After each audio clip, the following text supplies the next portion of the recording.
Hi everybody, Carissa here with Inky Fairy Designs, and today I'm going to share with you a card I made using Jane's Doodle stamps.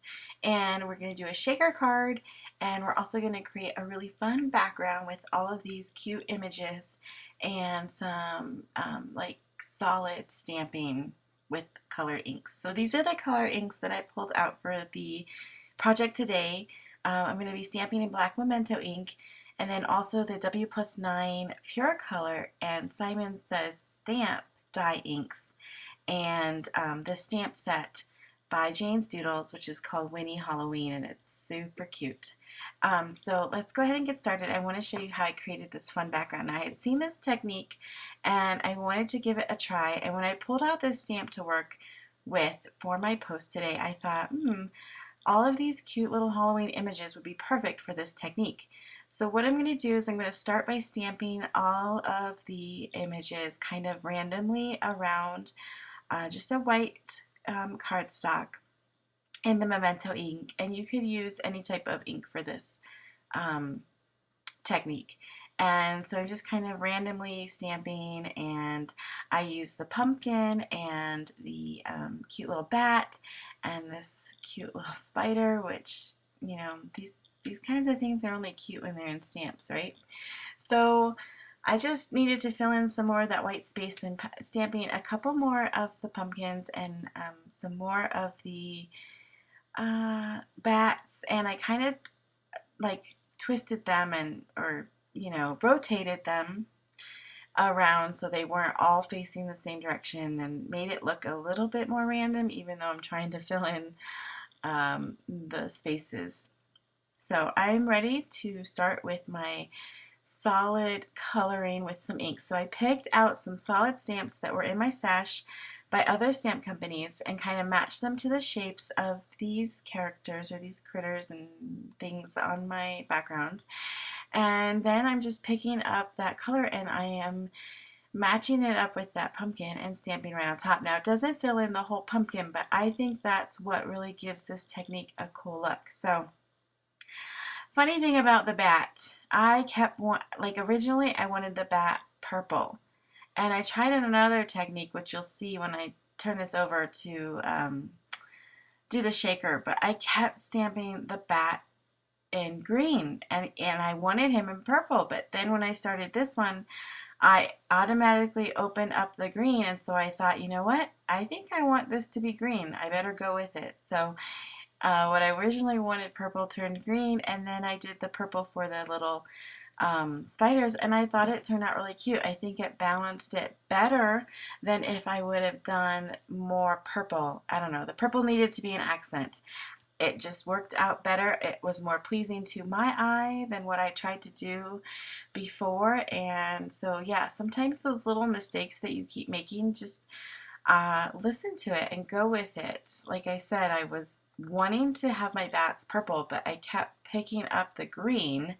And so when I finally accepted that and said, okay, then this is going to be green now, I ended up liking my project even more. So never know what that little intuition is telling you in your project. So I just finished filling in some of the white space with the 1031 stamp in that warm wool color by W+9, and all of the colors that I used, all the inks, will be listed on the YouTube thingy-majig down below, as well as my blog.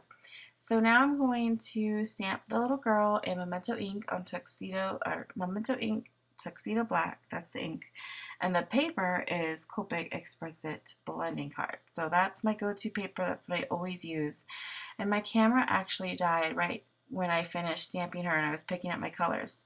And I was really bummed because I didn't want to wait 2 hours, and actually because I was filming it at night, wait till the next day. So then I decided I was going to set up my iPhone the same way I set it up for Periscope. If you're not on Periscope, check it out. It's a really cool new social media way to share live feeds of whatever you're doing, and there's so many awesome crafters on it right now, and they pop on and they share with you what they're doing, give you sneak peeks of what's going on in their craft room. quick techniques and all of that. So it's on the iPhone and Android, and it's an app.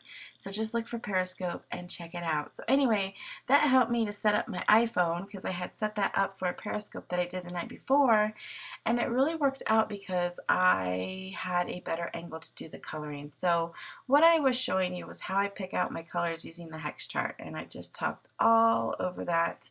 But hopefully you can see that I just put the background paper where I wanted, like the colors on the hex chart, and then kind of matched it up and was able to pick out some close Copic color combinations to match my background and match all the inks that I used.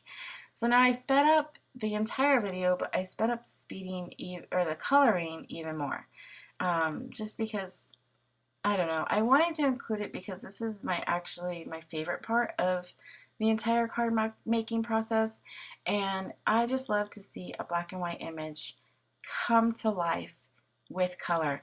And this goes across the board. I don't care what skill level you are at, but if this doesn't bring you joy seeing your little stamped image come to life, I don't know what will. So I kept it in here, but I'm not really going through like technique because this is very, very basic Copic coloring. I will have every single color that I used on this image listed in the thingamabob below on YouTube, as well as my blog, and so you can definitely see those color combinations there.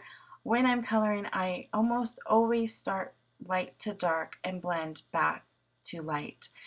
So you'll see that, you know, as I'm going through. And I actually like this angle, except that you can see how dry my hands really are, and that's kind of gross. So, but also sometimes if I hold the markers correctly, or not correctly, but just like so that you can see the numbers, you can really see what colors I'm using. Like right there, I'm using W9. So I will try to keep that in mind for future videos to try and make sure that the numbers are always pointing towards the camera so that you can see exactly what colors I'm using at the moment, because I think that's really cool and I really like this angle. So definitely give me some feedback on if you prefer this level or this angle. I know the way I color is very, I like to use the very tips of my markers. So when I have my camera shooting straight down, you really can't see the color laying down. And I thought this was really cool because you can, and you can really see it coming to life. And so I like that.